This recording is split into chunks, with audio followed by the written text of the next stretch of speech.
Hello Lone Wolves. Recently I had a chat with XT, who also makes MGTOW content. I've put a link to his channel in the description, and Mohammed Umer. I've had chats with them before, and this time we decided to have a chat with all three of us at the same time. It was kind of an operation logistically, because XT lives in Texas, I live in the Netherlands, and Umer lives in Australia. But we made it, and this is the first part about Briffault's law and polyamory. Enjoy.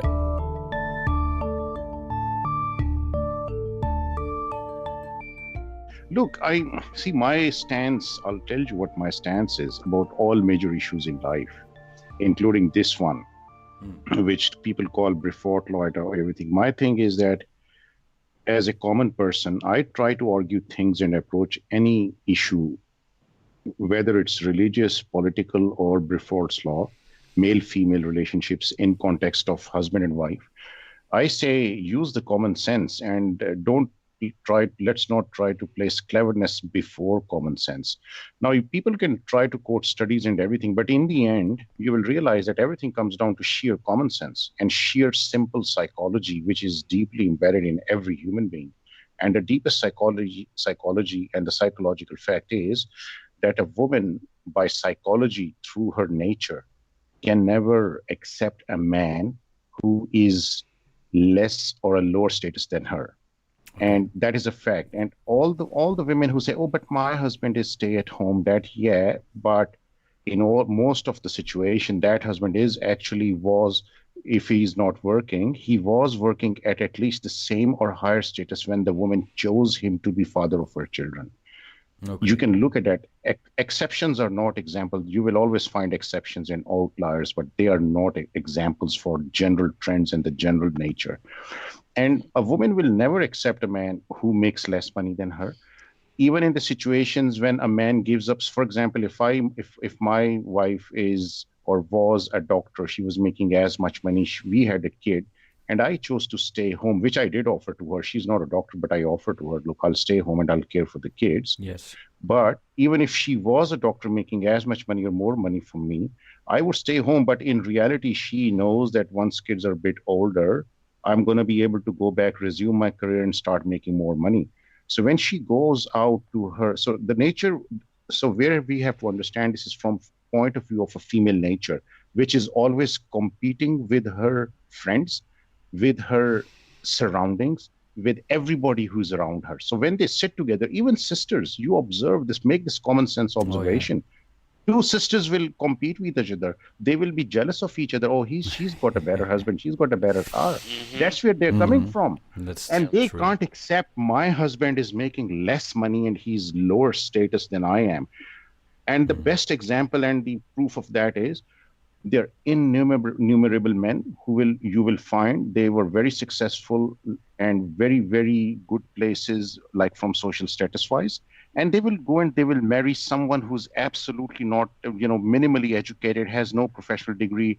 Even if it's a waitress, if it's a receptionist, they will go and they will marry her. Mm-hmm. And men will not care if she doesn't work or doesn't have a degree. Show me how many examples you know of. She has to look good, and married. And tell me how many women have married a man who was flipping burgers at McDonald's.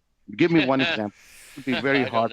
Well, depends on what the woman does. This is simple psychology at its best. We don't need to quote stats, because you give them stats and they will counter your argument with some sort of stupid study which is absolutely nonsensical, and they will refuse to believe your stats. But this argument from common sense, hey, show me, like with the wage gap, there's a wage gap between men and between a woman who's a doctor and between a boy who's 19 years old and flipping burgers at McDonald's. That's not a wage gap. That's a earning gap and qualification gap. Does it make sense?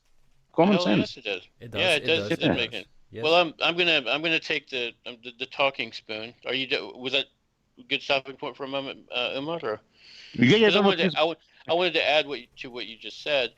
I agree with everything you said. I love that it's holistic, and its holistic approach and its simplicity, because I agree with that. Like, I'm particularly now with this new job that I'm in, I'm now back into for me, this is like being a fish in water situation. It feels good. It's like putting on an old suit. But one thing I've noticed, is that there's a lot of females working where I work, and so and just follow along with me here because I'm getting to a point. Sure. And I've noticed, like the one of the women, her name is I won't say her name, but let's just call her Mary. That's not her real name. And so Mary is apparently has a husband, and she's got two kids, two daughters, I believe. And she's always never there. She's she does her job. I will say that, at least from what I can tell. Although man, I've only been there a month, so I'm really using this time to take on some empirical data and just sort of use my red pill viewpoint a little bit more. But much of the things I see are things I've already known. So you're right; these are nothing about like Briffault's law, like that we're discussing, is anything new. None of this is a new revelation. It's certainly, and another thing too, the competition of women with each other is very real. And I think that in line also basically is what drives them sometimes to nag their husbands, for example. Yes. Oh, you have to do better. You have to, because it's not about, and she'll paint, women can be extraordinarily disingenuous, and this is their female nature. And I think that understanding female nature is really what it's all about. And I'll certainly catapult that into my topic, but we'll save that for the next go around. So yeah, certainly female nature is not as mysterious as they would want you to believe. It's actually kind of blatant and obvious, and I think it gets worse as they get older, to be honest. Okay. So yeah, or it can, or well, in certain ways. Obviously, once they've hit the wall, certain things change. Okay. But and I think that some women kind of outgrow that a little bit. As they get not all, but yeah, I agree with that about Briffault's law, and they really do. But here's the weird part: feminism. I'm going to throw that in here. One of the reasons I believe women are so unhappy is because feminism upturns some of the more natural impulses of women. Yeah. Okay.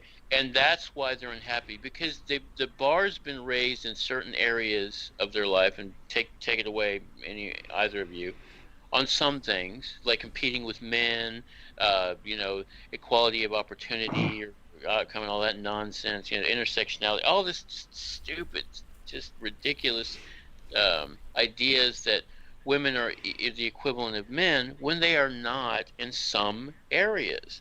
There are some areas where the tables are turned, but I mean, Absolutely. and so that's the problem, I think, with modernity, with the way the world is now, and why you're seeing the fact that it's and I think it's also a contributing factor to why the nuclear family is being destroyed in the West. So that's about it. So, Yeah.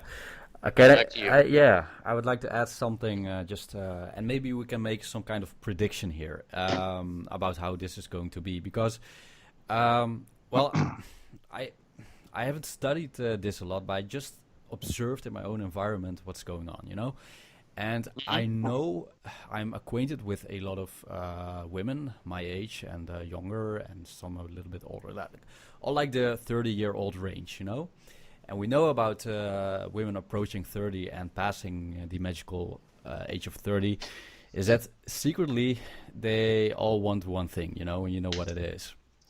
They want a family, they want children. And but what I see is that there's some kind of epidemic going on of single women who all have like a certain job, earning well, are able to buy their own property. That's what they're doing massively. Just so many. I know at least 3 or 4 women who just are going to buy a house or have bought a house very recently. And they're all single, and they all have their demands, of course. And according to this Briffault law, we see that, okay, of course they have a certain standard, living standard. They created that standard themselves, and they want a guy who has more. But there aren't enough guys for them. That's the whole point, And I think the few guys at the top that they want are getting so many female attention because, they're like the top 5 or the top 10%.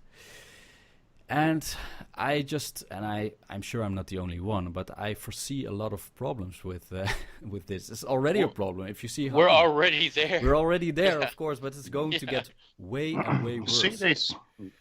Yeah. So, See, yeah. sorry, XT, you were going to say something. Please go on. Oh no, I was simply just adding what Wolf was saying. We definitely already there. Basically, the tables are being turned. For example, this is going back to, and again, I mean, I agree with your common sense approach, Umer, but I think it's important. Stats are there for a reason, and the fact that you have an abundance, like what is it, about roughly 60%. Women getting education versus the men. Yep. You know, and Yep. so what this is doing, it's definitely affecting the workplace. It's definitely affecting the economic outcomes of individuals, and there's a lot of layers to the social impact that it's having. So what you have is this new modern, our culture, the economics of it, women's emergence into the workplace, which started about 50 years ago after World War II, actually 70, if we go back. Yeah. So this has had a huge impact, and now we're able to see some of the results of that. Now that we've had decades, you know, and thankfully some smart people actually paying attention and taking note. Yeah. And so there's some deep core issues. And it really boils down to kind of what you talked about, Umar, and also what you brought up, Wolf, is that there's the female nature, as well as, and by the way, it is important to say this: the male nature, our nature. Yes. Those things are a little more indelible, and they're not as malleable as, say, economic situations and all that kind of stuff. See, we're still kind of being pulled in those directions when everything is trying to pull us in the opposite direction, and that's part of the problem in a very simplistic way. So See, that's what the philosopher, was it a philosopher or thinker, Horace, who said that you can force the nature out with the pitchfork, but in the end it will keep coming back at you, and in the end it will always win, which is absolutely true. So, and when you said something very, very pertinent, I was actually having this discussion, and you pointed out the male nature. And the example I would give you is when there's a woman who's married to a man, and there's a man who's not her husband, and she's having an affair with him. And the discussion somehow veered into this, someone has ran away or, eloped with, another man, and she had her own kids and whatever and whatnot. And I said, look, you're, holding her responsible, but to me the man is just as responsible, because he did know that this woman was married to someone else and she was mother of children, like some children.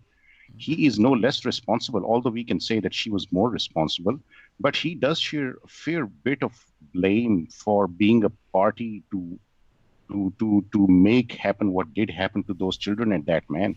I wouldn't want to be part of that kind of a scene, and that drama, unfolding on the stage of life. Never. I just definitely do not want to be part of that drama.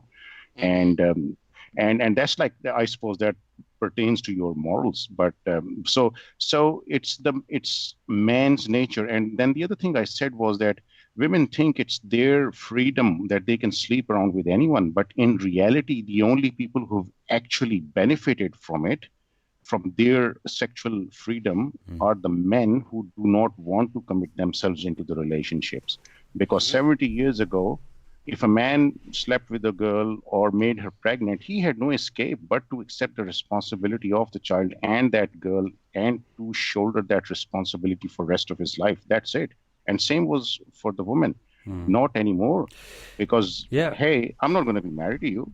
Go and do work yourself. And the other point I wanted just to quickly mention, when I said that I argue from all these things from a common sense point of view, that is definitely not to say that stats are not important, because eventually when you do want to get into the nitty gritty, you do need stats to tackle a problem. But my thing is, the general argument, the bigger direction, thematic, just as I said about the scripture, that you look at the law, but you also look at the spirit which is there behind the law. And same applies to the stats. We can argue, and stats are absolutely important because that's how we get the, how big the magnitude of the problem is. But as you said, the common sense thing is, you can continue to try to defy nature and go against nature. In the end, it is always going to come back, and that's the common sense, principle. And then you get into the details. Okay, what are the stats? What are they telling us? So there's no escape. And the other biggest mistake, the blunder that mankind has committed, it is that we believe that having a good job, having a lot of money, is going to give us happiness. That never gives. I've spent business class for many years. Trust me, it doesn't make you happy. When your father is sick, you just want to be with your father. If you feel that responsibility that way, you want to be with your kids. Having money to splurge on traveling business class does not make you happy. Having a big car doesn't make you happy. What makes you happy is that you've done in a situation, in a relationship, that you were supposed to do, and you ended up doing the right thing, and you made the right choice. That is what brings the satisfaction to the sense of purpose and sense of fulfillment. That is what our soul yearns as spiritual beings. That's what we are looking for. Yeah, I agree with that, especially the last thing you said, of course. However, you see that society is like teaching us that money does make you happy and status does make you happy. Well, I think to an extent it can bring you a lot of joy and pleasure, but that's not the same as happiness, of course. Yeah, absolutely. And it has its importance. Yeah, we see that, I'm not denying its importance. No, yeah, but we see that today's, like the women we're talking about, like my generation, they're like raised by society, of course, and they are going, they are going for the prize. They want it. They want the house, the vacation, the money, the salary, and everything. So, well, it's kind of difficult. I don't know what's going to happen, like in 10, 20 years. But do you think that maybe the society is going towards some kind of like polygamy? Well, Mickey, was that the whole of your question? You're referring to the common thing that's, well, the rising trend to what's known as polyamory, right? Yeah, that's nasty. That's more like a expensive term for like swinging. Well, it really is, and so I'll take that one up, Umar, and just for a second, and yeah. Well, it's okay. First of all, well, I'll tell you what. Let me answer that with a question to each of us as men. Okay. I personally don't like the idea the way that I am now, yeah, I really have changed. My attitude towards women has definitely taken a huge change. What it did is it coalesced. I finally had some epiphanies and some realizations, and it basically changed my outlook and also my trust in modern women. That's very true. But that's on a personal note. Would either of you, just short answer, would either of you want to be in a polyamorous relationship? I mean, really? No. Yeah. Absolutely not. Polyamorous. You mean someone's wife is having multiple husbands or sexual partners? Is that? You're basically a cuckold. Yeah. You're a cuck. You're a cuckold. No way. It's a relationship with a woman, and she has the freedom to go out and have sex with other men, and you just stay at home. Yes. There are two ways to argue this. One is the atheist point of view, from just a pragmatic point of view, which is, well, yeah, see, all these things, they have real life implications. Let's presume I am married, I've got 2 kids, and we are in this open relationship, and I'm free to do whatever I want to do, and she's free to do whatever she wants to do. How it is going to actually work out in the real life? I'm working, she's working, we've got 2 kids, who's going to look after them? In the end, actually, it comes down to this thing. It sounds very, very enticing to some people. First of all, it's against nature. So I won't accept it up front, bang, done and dusted. At this point in time, I'm not even... Is it really? Could it be Oh, that yes, maybe yes. we were like bonobo monkeys in the past, and Oh, that it was I don't. normal I to have look. sex with everyone? I don't know. I don't buy. I don't buy this crap, man. This is absolutely unnatural. We are pair These bonders. people, see, they will try to pin everything to evolution, trying to justify any kind of horrendous behavior. Oh, this is evolutionary. This, look at the monkeys, what they do. Look at what or to apologize for it. Yeah. Okay. So that's nonsensical. I don't buy into that nonsense. So that's the simple answer as far as I'm concerned. But see, it's logistically not possible. If she wants to go out with someone else, am I going to look after kids? Because if I'm going to look after kids, I have to go to work next day. So why the hell are you going tonight? Well, like, stay back, do it when I am also free to stay back with the kids. It sounds very simple, but when you actually try to do it in the real life, it doesn't work out. Yeah. Because kids are going to get impacted. No. Logistically, it doesn't work out. I have my apart from the nature, it just does not possible logistically. Well, and I'm not even talking about the STDs that are untreatable, HIV, which is not treatable and resistant, gonorrhea, which is resistant and can't be treated. So see, you can do it. People who want to do it, they choose to do it. More power to them. But there are consequences, and they haven't thought through these consequences. It sounds very awesome talking on a talk show and posting on, and writing an article. But in real life, it's like you would have to be really freed, having to do nothing else in life but except to be sleeping around with different people, make a roster. Or these 5 days, I'm going to go with these 5 women, and those 5 days, you're going to be going with those men. So why are you even together in the first place?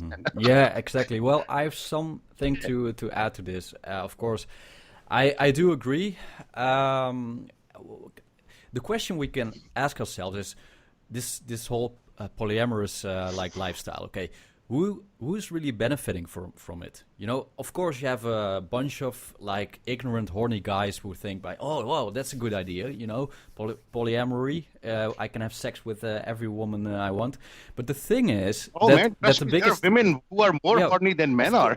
I can tell you. Of course, like the biggest how do you say that asset women have, the biggest asset, the biggest power position, if I can call it like that, is sex. Well, that's it. And if you are in a polyamorous relationship, of course, sex plays a big part. Actually, I think it's what it's all about. Having the freedom to have sex with multiple partners. Like, women can have sex if you're like a 6 or a 7 or maybe even a 5. You can have sex whenever you want. You just have to do this with your fingers, and you have like 100, 1,000 of men in line for you to have sex. So that's your asset. Yeah. So, men have another asset. I think it's the ability to give woman a relationship. It's the ability to marry a woman and take care of her. You take that asset away from the man if you go into a polyamorous relationship, and which revolves completely around sex, which means that the woman has all the power. Simple as that. Or maybe you like a chat from the top percentage of men, who's so wanted and desired by other women, that you can have. Then it would be a little bit equal. It would be a little bit more equal. But just if you look at I don't know if it's making sense what I'm saying, right? No, it's making sense. But see, here's the thing. Well, when you're going through life. See, I'm going through my life. I'm working. I go to work at 9:30 in the morning. I come back at somewhere between 5:30. I enter home, and what is the aim of me doing all that? Why would I involve anybody else why would I allow anybody else, any woman, into my life and then form some sort of instrument to control me and my life and my resources? Why would I allow that? A man allows that because he wants a commitment and a trust in life, a relationship in life, and then most importantly, generally speaking, he wants to have and raise his own family, his own progeny. And I mean, Of course, there are sometimes circumstances I might end up marrying a woman who's got another kid. There can be circumstances like that. But generally speaking, when you say, oh, I'm a single mother, marry me, I've got 2 kids from another guy. Well, no, I don't want to see the product of another man's sperm squiggling, wiggling, and squeaking around in my house. My house and my resources are for my own children, my own blood. And I have no reason to share their resources with you and with the product of another man's sperm, period. Now, that Yeah. doesn't mean that there can never be any situation. I will never marry as a single mother. I would ever, because right now my stance is I have to focus on my kids. They are my primary focus of intention. I have no room for any other person, let alone 3 other women to sleep around with me. I won't allow them into my life. I'm not going to go out looking for them, even if there is someone who's prepared to do it for me, because I am so focused and so Of course, worried but and you so have busy with my kids. you have a responsibility for your kids. You have a job, which is not the least job, and Yeah. that makes a difference. But that's why I think that this lifestyle is more for the little bit. Well, okay, I have one word for it. It's just irresponsible. If you like to be irresponsible with everything, go ahead. Then I think that this lifestyle works for you, is for you. But I think it's just another step. Well, it's feminism, like on steroids. Like they already. That's it. Yeah, and they are the only ones human. who benefit. Sorry, yeah. Yeah. No, go on, go on. No, See, yeah, I'm I saying was that this finished. is human nature. Every time, see, the thing is this: it is human nature to push the boundaries, Yeah. to transgress the boundaries. It is in our human nature. So if you start eating food, I will start eating food non-stop. I want this, I want that. I will go to the toilet, I will vomit it out, and I'll come back and I'll eat more. Yeah. Okay. So it's an appetite, it's a greed, it's a lust. You start feeding any greed, any lust, whether it's for money, whether it's for food, whether it's for collecting stuff in your house, or whether it is to pursue sex endlessly.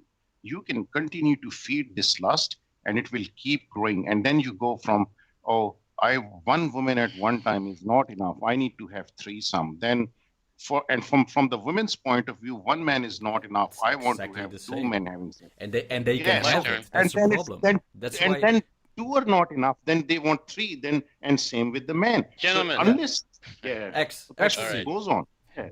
Put a pin in it. Okay, so and I appreciate but yeah, we need to.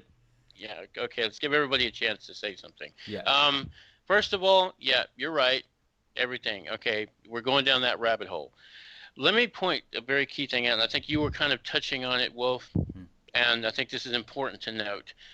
See, Umar, you and me, in particular, in this particular conversation, both of us come from the standpoint and the stance of men who have families, who have children, right? Yeah. That definitely changes your perspective on relationships, on what you're willing to put up with in your life, and to basically to suppress and defer gratification, or even or deny yourself those impulses that we all have. Yeah, of course these things can be taken to extreme levels: greed, lust, the vices, the 7 deadly sins, which, as far as I'm concerned, feminism has basically kind of just opened the gates for that for women, and now they're running amok. And that's a very simplistic viewpoint, but it's true. And polyamory, okay, particularly this speaks to young people, okay, to the formation at a very critical time. And this is what's hurting our society, and why birth rates are low, and why families aren't being formed as much as they used to be, is because of this. And I'm just going to say it, okay? And I'm not even a pious guy. It's this rampant immorality that is literally untangling a framework and a structure that had worked for us as an overarching civilization on this planet for thousands of years. Yeah. And it happened in such an incredibly short amount of time. And Umar and I had this conversation, just a casual chat between he and I. Yes. You remember that, Umar? We referred to it as kind of like as akin to a virus, and we made that joke. Yeah. And by the way, I'm still going to make that video. So Yeah. yeah, feminism is a virus. So yeah. So, Oh, I've had a interesting. revelation I Yeah. would like to share.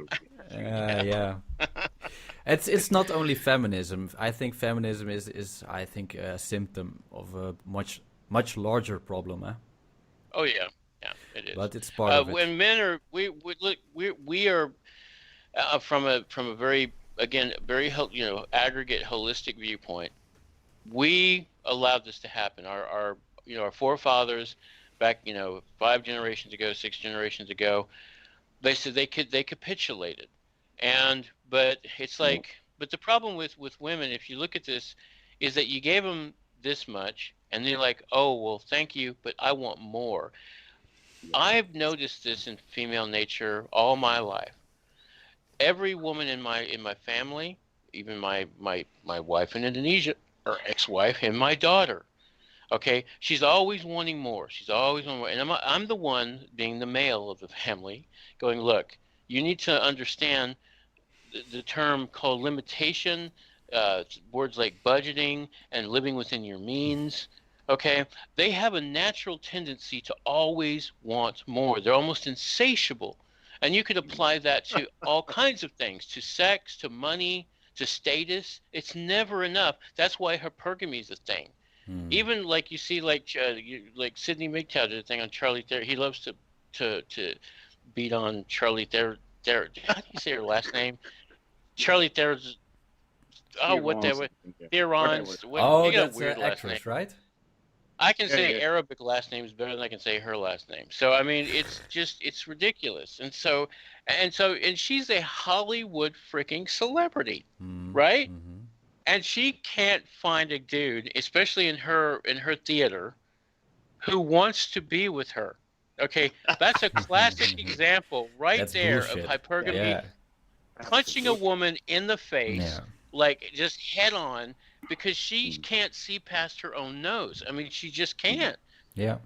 You think that she's going to take a B-list actor as her boyfriend? No. Oh, hey, did you know that Brad Dourif is available? Yeah, he's in his 60s now, but hey, he'd love to have a piece of you. I don't think that's happening. No. Because because here's the thing, because his net worth and her net worth, well, you talk about a wage gap. Oh, there's a big gap there. It's about the size of the Grand Canyon. Yeah. So that's just yeah. Anyway. So Sorry, go on. No. I just wanted to say, the problem is very obvious right now. I already said it. I'm very curious about how this is going to develop further. Yeah. Well, look, it's hard to predict, to be honest, but it can go anyway, man. That's the law of unintended consequences. You set something in motion, and you can do that. But once you let the genie out of the bottle, you can't put it back. Then the genie is going to do what it wants to do, and that is what's going to happen with all these repercussions and consequences of feminism. And as I said with my talk to you previously, and what XT was just saying then about men capitulating, and that's what I say. Feminism is nothing but failure of strong men to act appropriately. It's nothing but an accident arising out of weak men. That's what it is. But do you think that this was inevitable, or was it possible to? Yeah, well, like you said, the genie is already out of the bottle, but I don't know. See, it was the inevitable consequence of giving up your morality, which is morality, generally speaking, is always rooted in religion, some sort of religious faith. And they got rid of that because without getting rid of that, they couldn't have this sexual freedom. And this slogan that feminists have, women have, oh, I want to embrace my sexuality. They couldn't do it if they had the strong religious faith. And you can see that the Amish in USA and the Plymouth Brethren in Australia, they are the only communities, and some other communities like that, who still have their family system intact. And they are like that because they have still their roots of morality. They have a morality which is still in religious faith. What's your take on that, XT? Like on all this thing that is going on and unfold, but it has unfolded already. So, well, I will say this, and I have thought about this from a very large perspective. What I do is I go back into my looking at the universe mentality, looking at the theory of everything sort of mentality. One of the things that I know about us, and I think we can all agree on this, is that human progress and civilization has always been defined by periods of conflict, and we are well in the midst of another period of conflict yet again. It's the conflict of this particular century. It's sociological, it's deep, its underpinnings are quite complex and a little bit different than some of the issues from the past. Even though they're very related, all we're seeing is a continuation of that. So, for example, the introduction of women into the workplace, a seemingly, well, actually, now that we can look back on it, we know that was a profound change, and the effects it had were tremendous, and we're still seeing that effect now. It's affecting how kids are being raised. Their viewpoints are affected. Why do you think we have snowflakes and SJWs? They have this whole skewed, okay, and again, I realize I'm labeling here, but still, I've done enough research on that topic and seen the attitudes, the pervasive attitudes, and a very just horrible way of looking at lots of things, really. But anyway, yeah, so it's huge. But we as humans are defined by periods of conflict. Where it's going, I have to agree with Umer on this. It's hard to say. The genie is out of the bottle. And it's, you can make an educated guess, but I will say this. I don't really, this is again my opinion. I believe that society is undergoing a transformation, and transformation can be very difficult and painful. And it has far-reaching effects, no doubt about it. But it will change the shape of our society. It will change. Hell, it's not only changing the shape of our society, it's actually changing its anthropological mix. The way the world is now, modernity has changed so much in a short period of time, and we're kind of struggling to catch up as a species, I think. So that's my take on it. Just pretty much. Yeah. Good or bad, I can't say. I really can't. Sure. So go on, XT. Sorry, I thought you finished. So see, my fear is the same, and my prediction is the same, Wolf, that I did with my talk with you. That the next thing we are going to see is a shooter. We've seen the political shooter. We've seen the Islamic radical jihadist who goes and shoots or explodes himself as a suicide bomber.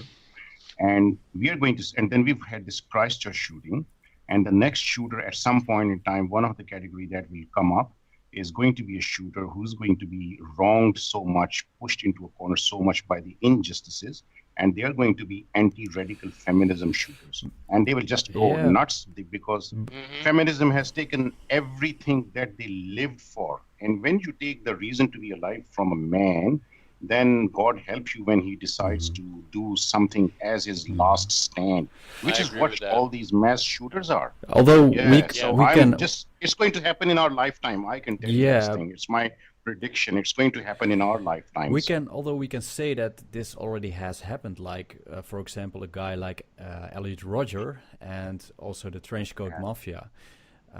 They were like, I would call that marginalized men, in some way. And maybe these are just like hiccups, just the start. You will have people will openly say, I am doing this because of the women and the feminism system which has done this against me and my children. That is what is going to happen. I just have one question for you, both of you guys, and decide who can the question is, do you guys think that we are like at this moment that our society could be compared to the end of the Roman Empire?